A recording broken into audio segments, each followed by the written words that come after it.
Thank you. Yeah, we have the settings in those Who's your favorite? No, I'm not better than this.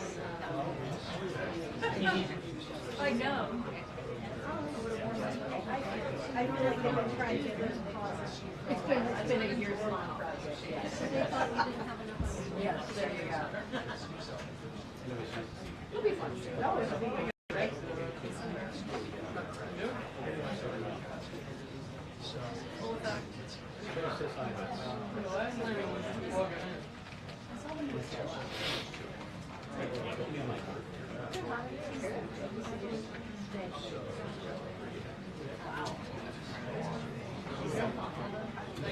Yeah, no problem.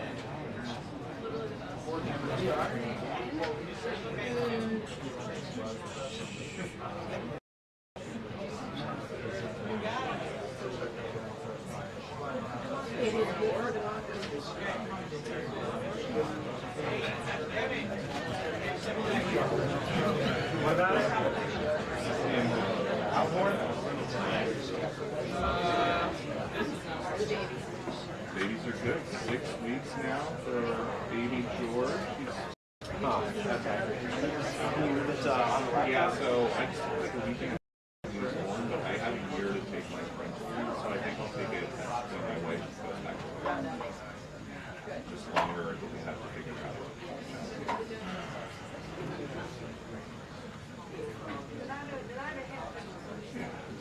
And the way it'll get out of it, it'll need I don't think so.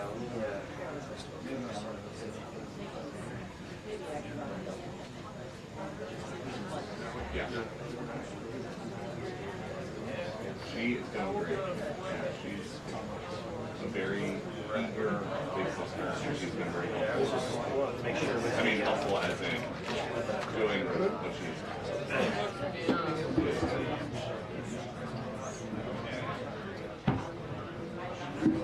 it's been a lot easier when the pool opened. Alright, so slide and let things off. Something they're around.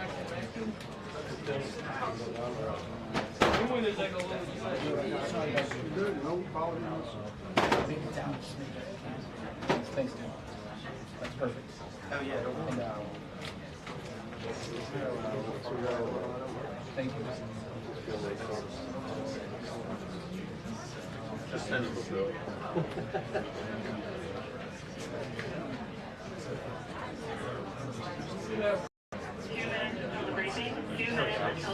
Alright, nice. Yeah, no problem.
You're like, I can't stay.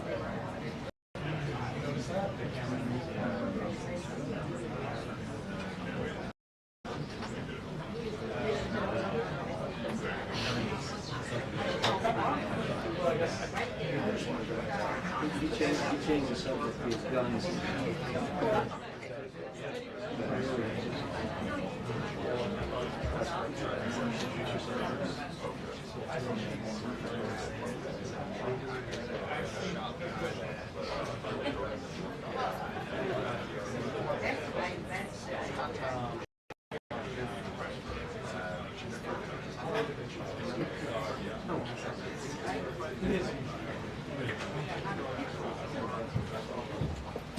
afternoon, everybody. How are you? Good. It's good to see all of you. I want to start by addressing the horrific act of violence that took place on Sunday in Boulder, Colorado. President Trump and the entire administration's hearts go out to the victims, and they are in our prayers during this unimaginable time. According to reporting from Fox News, the alleged attacker admitted in an interview that he wanted to kill all Zionist people and had been planning the attack for over a year and would do it again if he could. This monster used a makeshift flamethrower and Molotov cocktails to light Jewish Americans on fire in an attempt to burn them alive. The victims at the incident location in Boulder were there to rally in support of Israeli hostages who remain in Hamas captivity. 12 were injured, including a Holocaust survivor. This is pure evil. The Department of Justice has already filed federal hate crime charges against the alleged perpetrator, and he will be held accountable to the fullest extent of the law. This tragedy is a sobering reminder of the consequences of the Biden administration's failed policies. According to the Department of Homeland Security, the Boulder suspect is an Egyptian national who was in the United States illegally. He entered the U.S. during the Biden administration in August 2022 on a B-2 visa until it expired. Upon the visa expiration, he overstayed, filed an asylum claim, and was given a work authorization by the Biden administration. Instead of deporting this heinous individual, Joe Biden's administration allowed him to stay in our country and to work. President Trump sounded the alarm over these reckless Biden policies for years because this is the predictable result of letting anti-American radicals and illegal immigrants pour into our country. Immigration security is national security. And that's why the Trump administration, at the direction of our great president, has secured our border, strengthened our immigration system, and has taken immediate steps to protect the United States from foreign terrorists and other public safety threats. President Trump acted swiftly upon taking office to reform our visa issuance process to ensure that dangerous aliens who are intent on harming Americans or our national security interests are no longer admitted into our country. Under the Trump administration, aliens will only be admitted into the United States through the legal process and only if they do not bear hostile attitudes towards our citizens, our culture, our government, our institutions, or most importantly, our founding principles. Under President Trump, the United States has zero tolerance for foreign visitors who support terrorism. Violators of U.S. law, including international students, will continue to face visa denial or revocation and deportation. Criminals will continue to be arrested and deported from our country. On that note, ICE and federal law enforcement partners just wrapped up a month-long surge operation arresting nearly 1,500 illegal aliens in the Commonwealth of Massachusetts. During the enhanced operation dubbed Operation Patriot, ICE Boston and other federal law enforcement personnel focused on transnational organized crime, gangs, and dangerous illegal alien offenders throughout Mass. More than half of the nearly 1,500 illegals arrested had significant criminal convictions or charges pending against them. Here are just some of the violent illegal aliens who were removed from communities in Massachusetts during Operation Patriot. A Salvadorian national with active Interpol red notice for aggravated homicide. A Guatemalan national and registered sex offender who had pending criminal charges in Boston for 5 counts of indecent assault and battery on a person 14 or over. A Honduran national who was last arrested for rape, indecent assault, and battery of a person 14 or over. A Colombian national charged with kidnapping, aggravated rape, and indecent assault and battery on a person 14 or over. And a Guatemalan national who was convicted of murder in Boston. Also, a Brazilian national who was charged with aggravated rape of a child by force and possession of child pornography. Again, these are people who were living in the Commonwealth of Massachusetts. And lastly, a Salvadorian national whose criminal history includes charges of aggravated rape of a child by force. I don't think anybody in this room wants these types of heinous criminals in your communities. And it's thanks to this administration that they are being removed from our country. When Democrat-run jurisdictions released violent illegal alien criminals back into communities after making arrests instead of turning them over to federal immigration enforcement like they should, those Democrats are putting law-abiding Americans at risk. And these insane policies force law enforcement officials to make much more difficult arrests that put their lives, our law enforcement lives, in jeopardy. President Trump is incredibly grateful for our heroic officers on the front lines getting these violent illegal alien invaders out of our communities. Law and order is back in America under President Trump. And on that same note, there are new crime statistics that show crime is plummeting. In fact, Politico summed it up like this. Murder rates are tumbling across the U.S. in 2025. Homicide stats are down at least 20% over last year. And we could be on course for the lowest number on record.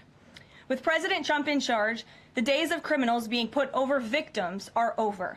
On the topic of immigration, the Washington Post just ran one of the most ridiculous headlines ever, even by their standards. And on my very first briefing several months ago, I said I would hold anyone accountable in this room. The Washington Post actually had this headline, "The Mysterious Drop in Fentanyl Seizures on the U.S.-Mexico Border." How is this mysterious? There is no mystery about why there is a decrease in fentanyl coming into the United States.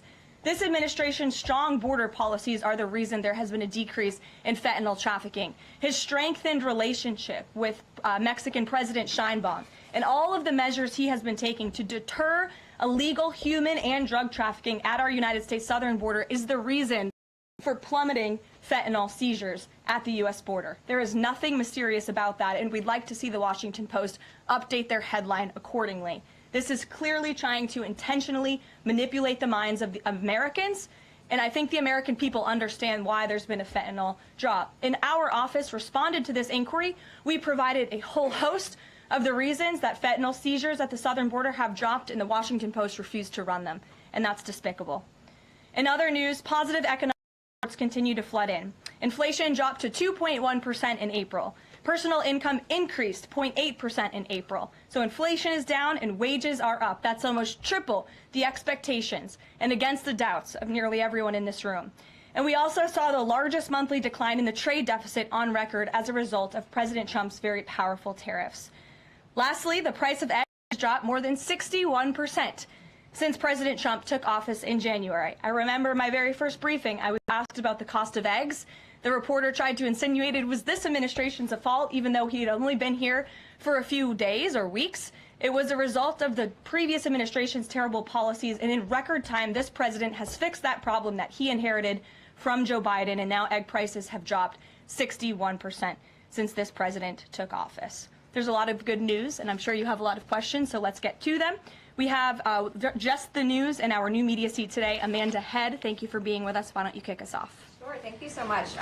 There is a disturbing trend of anti-Semitism turning into terrorism. Of course, the Boulder, Colorado instance that you just mentioned, the 2 Israeli embassy staffers who were murdered, Pennsylvania governor's mansion with the Jewish governor inside getting set on fire. Does the president consider this domestic terrorism? And as such, are there official alerts to law enforcement, BOLO, task forces, things like that? The president has made it very clear, as he said in his statement yesterday, that yes, these anti-acts of violence are do qualify as terrorism, and he does not want to see terrorism or violence of any form taking place in the United States of America. And as for specifically anti-Semitic terrorism and anti-Semitic acts of violence and those that are targeting Jewish Americans, this administration has done more to combat that violence than any administration in history. And one incident is one too many. And I think, frankly, that's something the previous administration was not willing to say. This president will stand up for America of all religions, of all faiths, of all creeds, and we will continue to look at policy measures and actions that we can take in addition to the actions that have already been taken to curb this anti-Semitic violence. And to Jewish Americans at home, across the country, this president has your back. And then on another issue, back in February, Secretary Kennedy created a commission to re-examine the childhood vaccine schedule. But there are still states outstanding like California, Connecticut, Maine that are not allowing any exemptions for kids not only to go to school but to participate in sports and extracurricular activities.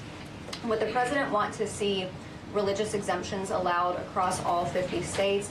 And how do you enforce that, especially with states like California that are already defying the president on the men and women's sports issue? Generally speaking, I know the president supports religious exemptions for families when it comes to vaccinations. As for the instances in those specific states, I'll have the administration and the White House look into it and see what executive action, if any, we can take on that front.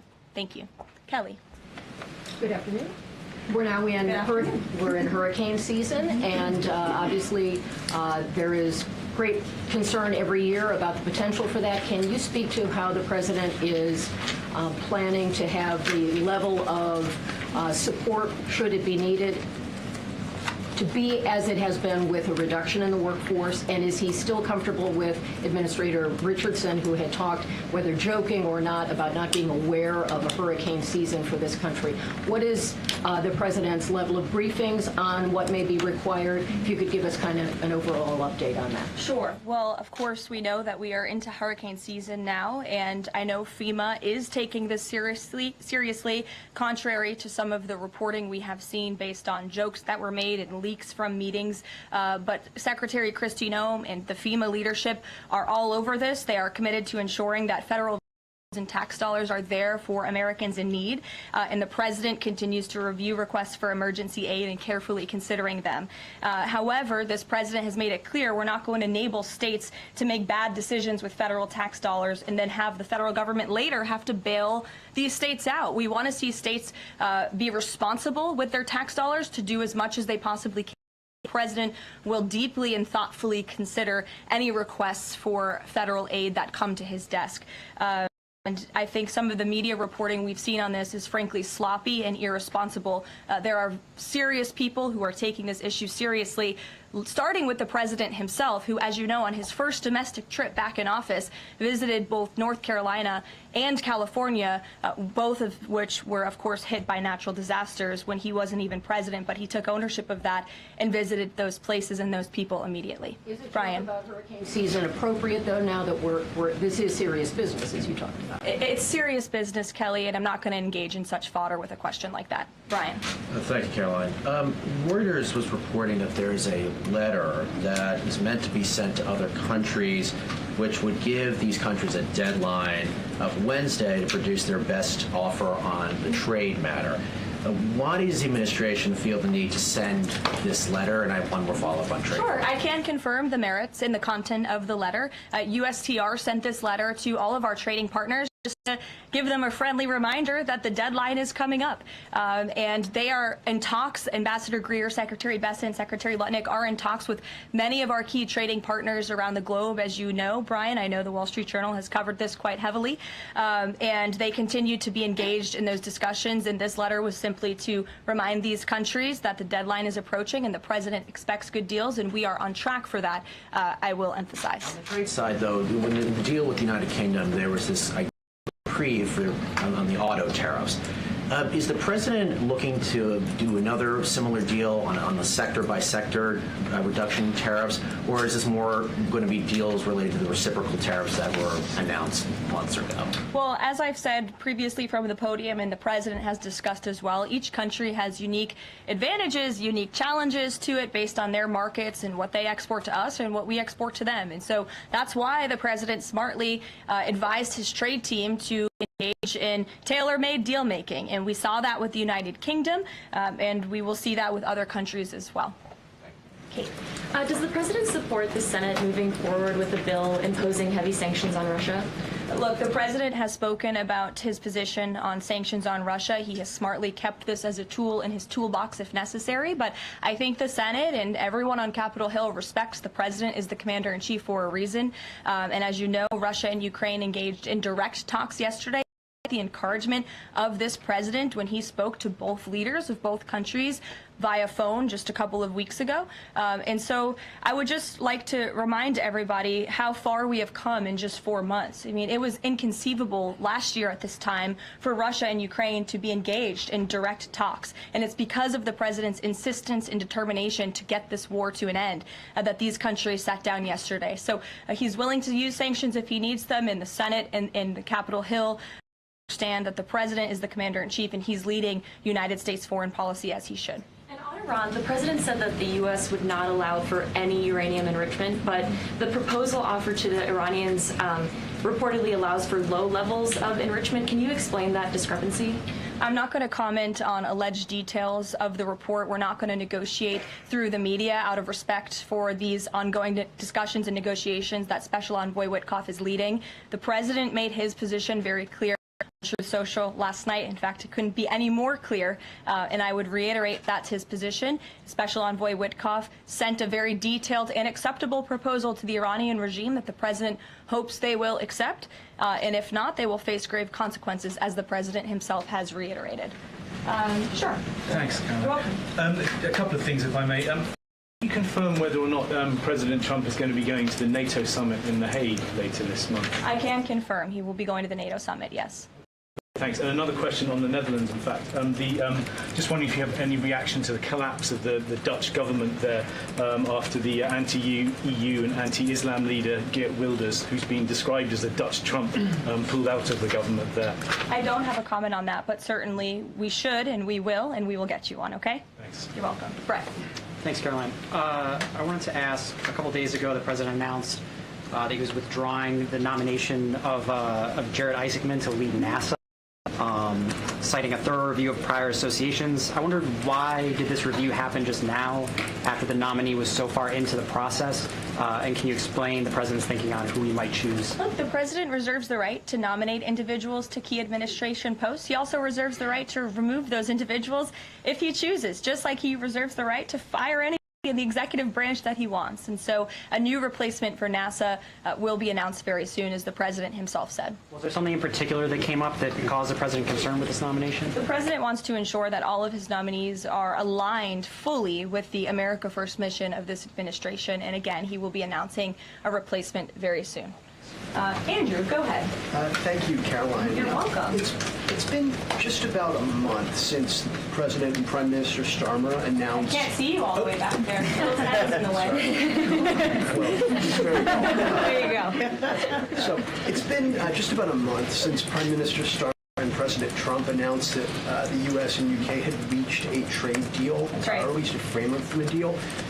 Now there are at least some conservative MPs in London who are complaining that Parliament has not yet seen the text of any deal.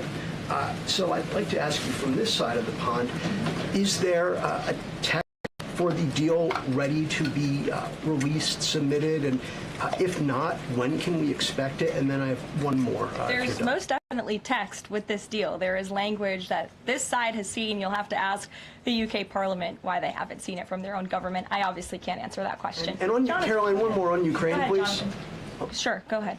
On Ukraine, it's been a couple of days since Ukraine made that audacious drone strike on Russian airfields. The president hasn't said a word about it, and usually he's not shy about making his thoughts known on the war. Well, yeah, it's not bad. On the war or any other subject. What have you heard from him on this audacious drone strike? Is he surprised? He said that Zelensky didn't have the cards when they met in the Oval Office a few months back. Does Zelensky possibly have some cards that the president hadn't known about? Look, the president's thinking on the Russia-Ukraine war as it stands, I spoke to him about it just this morning, is he remains positive at the progress that we've seen. Again, he urged both leaders to sit down and talk directly with one another, and they did that. Russia handed over a memorandum of peace, or a peace plan, or a suggestion of one, I understand, to the Ukrainian side. They also agreed upon the exchange of prisoners or hostages from each other's countries. So he remains positive about the progress that we're seeing, but he also is a realist, and he realizes these are two countries that are at war and have been for a long time because of his predecessor and incompetence. So he's working hard to solve this conflict, and that's where his mind is right now on it. Jonathan, go ahead. Thank you.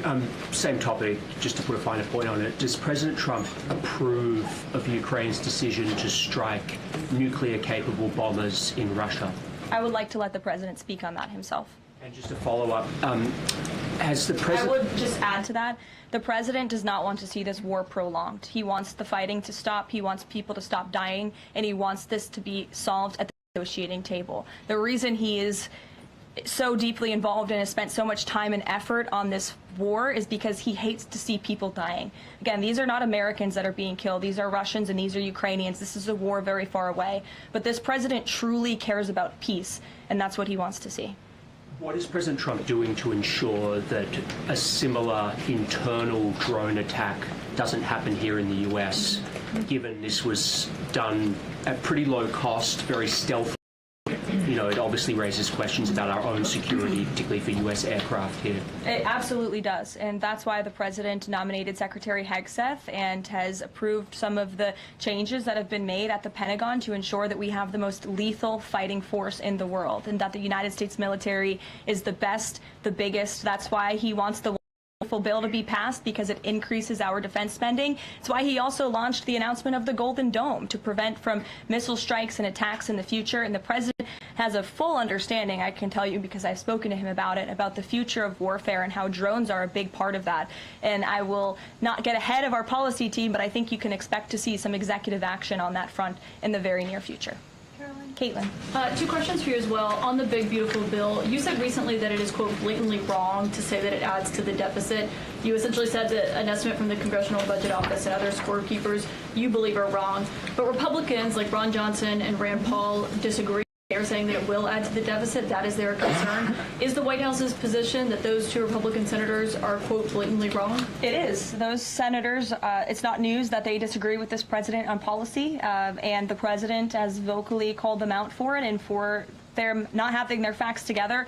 I would add the Congressional Budget Office has been historically wrong. In fact, they predicted the Trump tax cuts from the president's first term in 2017. Their prediction was wrong by $500 billion. Those tax cuts had nearly $500 billion more of revenue than the Congressional Budget Office scored.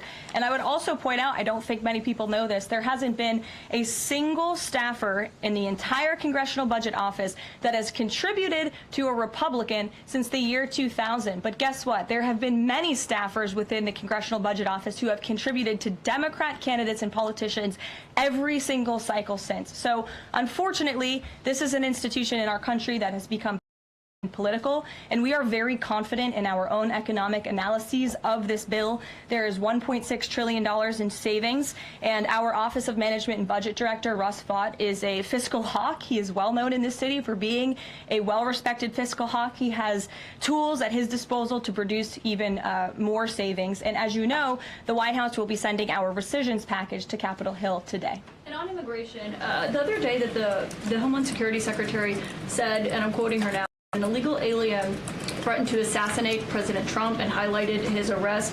A man has now admitted to framing him, saying that he wrote the letter that the DHS Secretary Christina posted online. Last I checked before I came into the room, that post was still up from DHS. Does the White House expect them to issue a clarification or a correction on that We front? can ask the Department of Homeland Security and get back to you. Jeff. Caroline, is the United States putting pressure on China to release its hold on rare earths that are hurting car companies and technology now that require that for their products, and is that pressure working? Well, I can assure you that the administration is actively monitoring China's compliance with the Geneva Trade Agreement. I know the United States, on our end, we have complied with the terms that we set, and our administration officials continue engaged in correspondence with their Chinese counterparts. And as you all know, and I know there's a lot of interest in it, there will be a leader-to-leader talk very soon. And when that happens, as always, we will let you know. Also, Asia, just does the White House have a reaction to the results of the election in South Korea? Yes, we do. In fact, let me find it here for you. It should be somewhere in here. Thank you. We do not, but I will get you on, Jeff. Go ahead. Thanks, Caroline. Two questions on trade. Is this letter that was sent to trading partners a sign that the president isn't satisfied with the pace of these negotiations? Is he trying to light a fire under these talks now?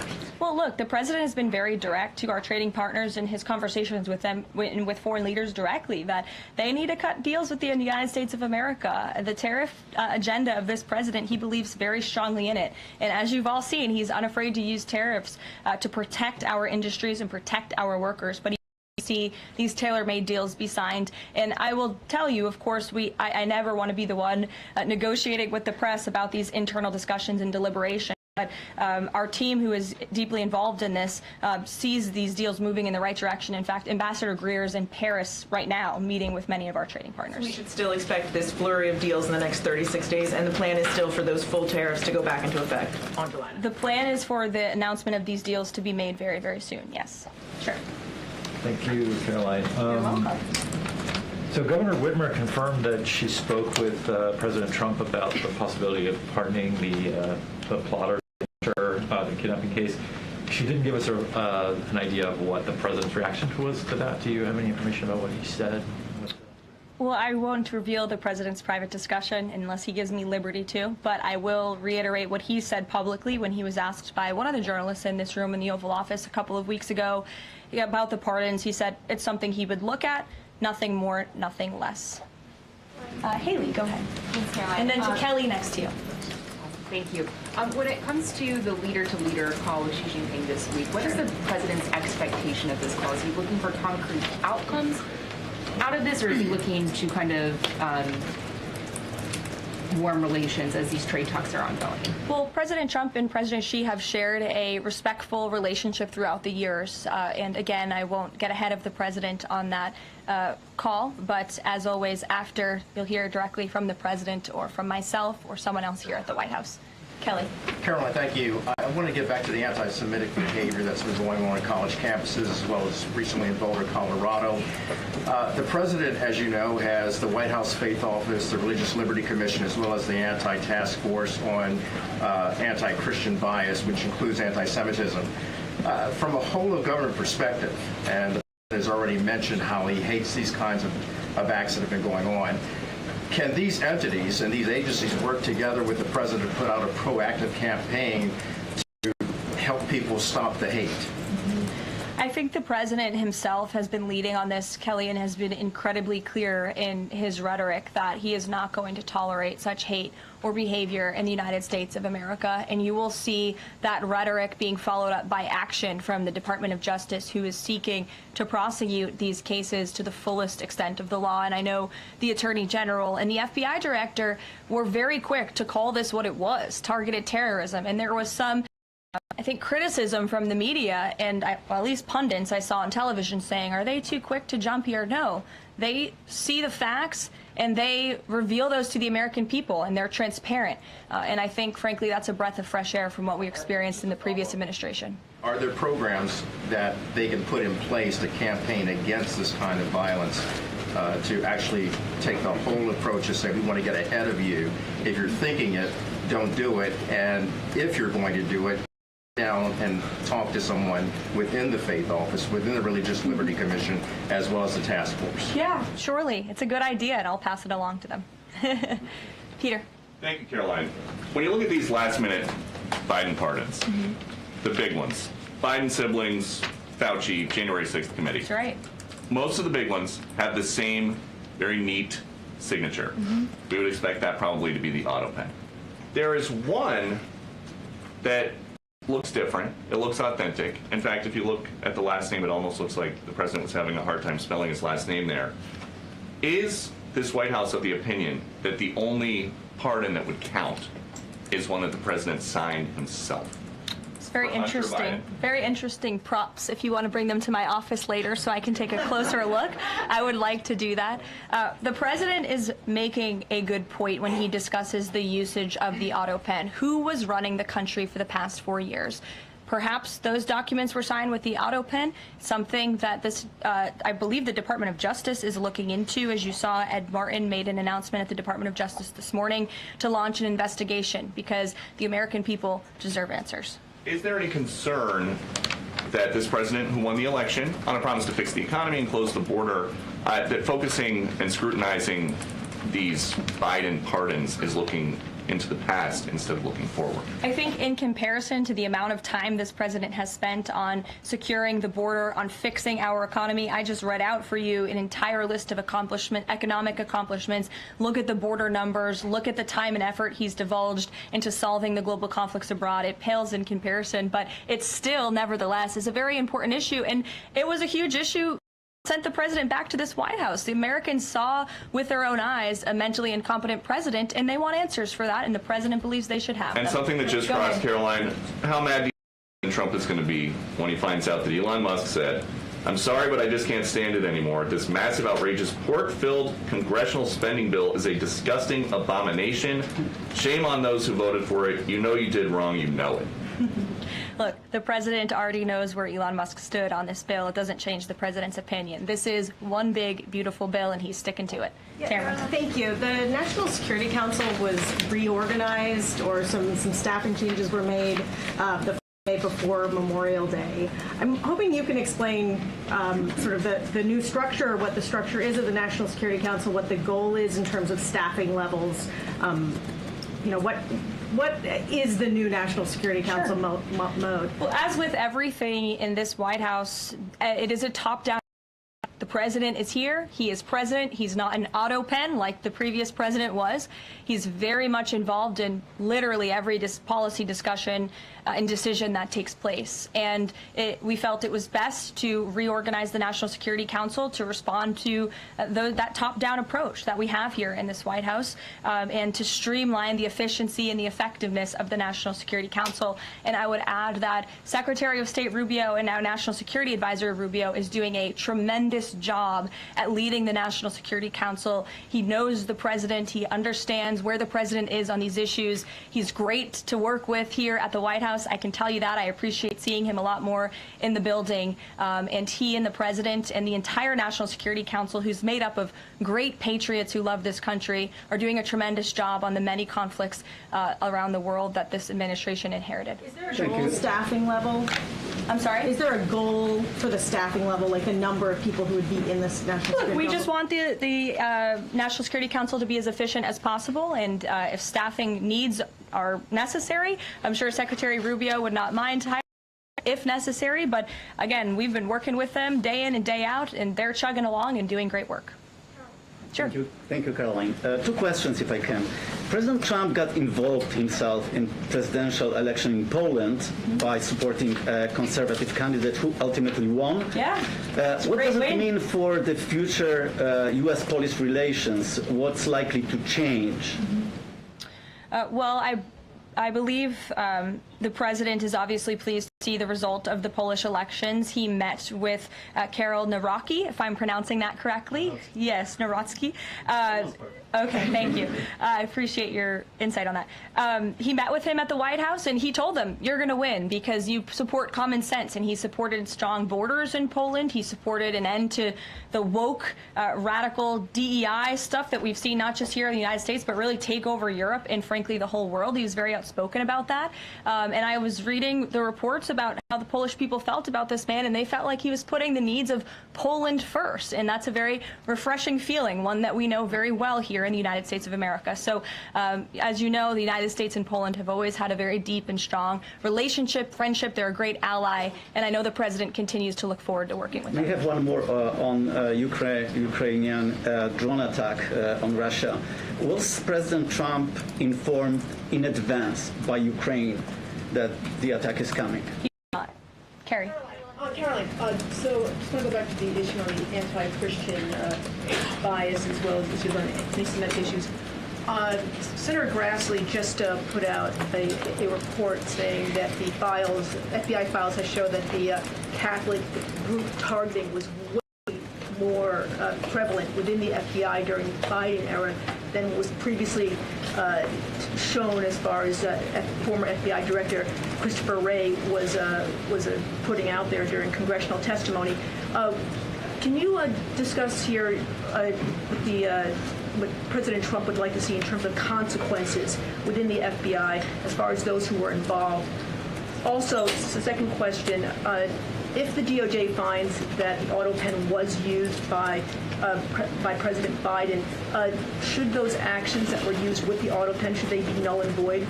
I'm not going to get ahead of the Department of Justice's investigation into the usage of the auto pen. And again, the question is not, was the auto pen used? It's whether or not the President of the United States knew it was being used, and if not, who was using it in his name, which is clearly illegal behavior. Deanna. Thanks, Caroline. One foreign policy, one domestic, if I can. Sure. On foreign, just speaking to the president's Truth Social post about Iran recently, saying that there will be no uranium enrichment. Is he saying that that's a red line for him, or no? I already answered this question. The president's been very clear about where he stands on that. Okay, and then on domestic, there's a report that Laura Loomer met with the vice president today. Can you speak to her relationship with the administration and if she's informally advising in any way? She is not. I do know she met with the vice president. As for what was discussed in that meeting, I would defer you to his team. Thanks, Caroline. I have one question on anti-Semitism, one question on China. So for years, radical and Islamists have been calling for so-called globalize the Intifada. Do you believe this is a call for violence against Jews? And do you think these attacks on Jews around our country is what globalizing the Intifada looks like? I don't want to speak to the merits of those claims without looking into them, but as I said, any violence against Jewish Americans will be prosecuted to the fullest extent of the law. Absolutely. And also, Secretary of State Rubio made an announcement saying he'll be revoking visas of certain Chinese students, including those with connections to the Chinese Communist Party. Does that include sons and daughters of politicians, presidents, and chairmen? Again, Secretary of State Rubio has the right to revoke visas, and he made the announcement that the State Department will begin to aggressively revoke those visas of Chinese students who are in our country, namely those with Chinese Communist Party ties, or those who could be a threat to our national security and the interests of the United States. To both of you, yeah, go ahead and then back to you. Thank you. There are now reports that Israeli forces are firing on Palestinians aid from the Gaza Humanitarian Foundation. Up to 20 people, according to the Red Cross, have arrived to the hospital that they've set up with gunshot wounds, have died from them. Is this administration aware of these? And I mean, what is being done to address this situation? The administration aware of those reports, and we are currently looking into the veracity of them because, unfortunately, unlike some in the media, we don't take the word of Hamas with total. We like to look into it when they speak, unlike the BBC, who had multiple headlines. They wrote, Israeli tank kills 26, Israeli tank kills 21, Israeli gunfire kills 31, Red Cross says 21 people were killed in an aid incident, and then, oh wait, they had to correct and take down their entire story, saying we reviewed the footage and couldn't find any evidence of anything. Oh. Okay, so we're going to look into reports before we confirm them from this podium or before we take action, and I that journalists who actually care about truth do the same to reduce the amount of misinformation that's going around the globe on this front. John, about the change in the leadership of the organization, what does that mean going forward, and why so early on is this happening? What organization? The Gaza Humanitarian Foundation. Look, this was a creative idea that the president called for to get aid into the region. These people were desperate and starving, and the president didn't like seeing imagery of that, and he wanted to ensure that aid was brought in with the approval of Israel for understandable reasons. We will never forget the brutal attack on October 7th. And again, this is something that the previous administration was unwilling to put the time and effort into doing. John. Thanks a lot, Caroline. I want to bring it back to the way you began your briefing, talking about the president's mass deportation program and his priorities. 40% of crop farm workers in the U.S. are undocumented, and that's according to the Agriculture Department. Do they have a carve-out in terms of the president's mass deportation program? The president and the Trump administration have been very clear. If you are in the country illegally, you are subject to deportation.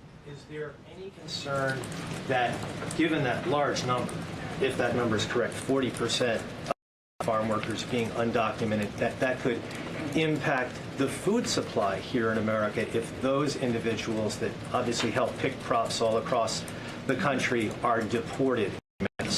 Again, this administration is focused on deporting individuals who are in our country illegally. It's something we have to do. We cannot allow the previous administration's invasion of our country of illegal immigrants to continue. We just can't have it. And this is a law and order president. As for our farmers and their concerns, they have a president who has their backs and listens to their concerns and hears them. But we also have a legal pathway to come to this country and work specifically for agricultural work. So there's a legal way to do it, and we encourage that legal pathway, and we're currently working on strengthening our legal immigration system for that reason. Sure. Thank you, Caroline. I just wanted to follow up on your statement last week regarding the Maha report. Sure. You said I understand there were some formatting issues with the Maha report that are being addressed, and that report will be updated. We also understand that since that there have been some citations that came about. There's citations of studies that either did not exist or did not back up the report's conclusions. So when you were referring to formatting errors, Is that what you were talking about, or was it? Could you just explain that? Yeah, that's what I was talking about. There were formatting errors, and those errors were updated by the proper policy components here at the White House, and a new report was issued. So exactly what I said took place. Sure, go ahead, Alec. Yeah, good to see you. Good to see you. Congresswoman Mary Miller suggested that changing Pride Month to Family Month. I would personally like to see maybe a nuclear family month. Some people are saying, let's get a Veterans Month. Does the president have any plans on making a proclamation, or is it just going to be June this year? Well, there are no plans for a proclamation for the month of June, but I can tell you this president is proud to be a president for all Americans, regardless of race, religion, or creed. Caroline. Reagan, go. Thank you, Caroline. And then I'll go to you. Thank you. Colorado passed sanctions protections for illegals 1 month before the terrorist attack this weekend. 2 questions. Why did the DHS remove the sanctuary cities list that it had published, which was ordered by the president? And then what is the administration going to do to further crack down on sanctuary jurisdictions to prevent attacks like what happened in Colorado? Sure. The Department of Homeland Security will be issuing a new list of sanctuary cities, an accurate list of sanctuary cities. As for what we're doing to crack down, the president has signed various executive orders and has directed the Attorney General to prosecute state and local officials who are not complying with federal immigration authorities and, most importantly, federal immigration law. Thanks, Caroline. Thank you, Caroline. Thank you very much. Go ahead. So, does the president take calls from foreign leaders on the tariffs on steel and aluminum? Does he still intend to double them tomorrow morning? The president will be signing an executive order today, and steel and aluminum tariffs will be going to 50%, yes. It's going to change, or it's going to be suspended? He made that announcement in Pennsylvania, and he plans to deliver on that promise to Pennsylvanians. And why is he hiking it? And Ed, go ahead. I can answer that, but go ahead, Ed. Oh, yes. Thank you, Caroline. So a Chinese Foreign Ministry spokesperson today said that the U.S. imposed harmful measures like new chip controls and pledging to revoke Chinese student visas. So are the Chinese the victims in this trade back and forth? Look, I don't think anyone is the victim. These are two strong countries, and as I said, the president has a good relationship with China's president and leader, and that discussion will take place later this week. And what other authorities is the president looking at for tariffs should the decision in the appeals court not go his direction? Well, right now, his tariffs in effect. We spoke at length in my briefing last week about that decision that came down from the International Trade Court, which has been put on pause because the president absolutely does have the authority to implement tariffs and to declare a national emergency for our crippling trade deficit. He could always have the power to use Section 202 or Section 301 as well to impose tariffs if he deems necessary, especially Section 202 tariffs, which are sectoral, as you know, to protect our critical supply chains here at home. Thanks, Caroline. You're welcome. You've got U.S. business leaders begging for certainty. So why did the president suddenly decide to hike tariffs on steel and aluminum again? You also have U.S. business leaders begging with this president and begging to come to the White House to talk to him because they know that he is a negotiator in chief, that he's making good deals on behalf of the American worker and the steel worker, in particular when it comes to the steel and aluminum tariffs, which he discussed in his speech at length at Pennsylvania and the need for them. And I would just add, I was at that speech on Friday with the president, and there were 2,000 steel workers and their families in the room, many of them wearing their hard hats, to one backstage who said this is the greatest thing that has happened for that community in Pittsburgh, Pennsylvania in 60 years, because this is a president who doesn't just talk the talk, he walks the walk too, and he's delivering on his promises to bolster our steel and aluminum industries in this country and to protect those jobs. If not for this president, that steel plant in Pittsburgh, Pennsylvania would have closed. Those jobs would have been lost, and the president saved that company, he saved those jobs, and he's saving that community, and that's the intention of the steel tariffs, which we will sign later this afternoon. Thank you very much, everyone. We'll see you later. Thank you. Friday for Steve, everything?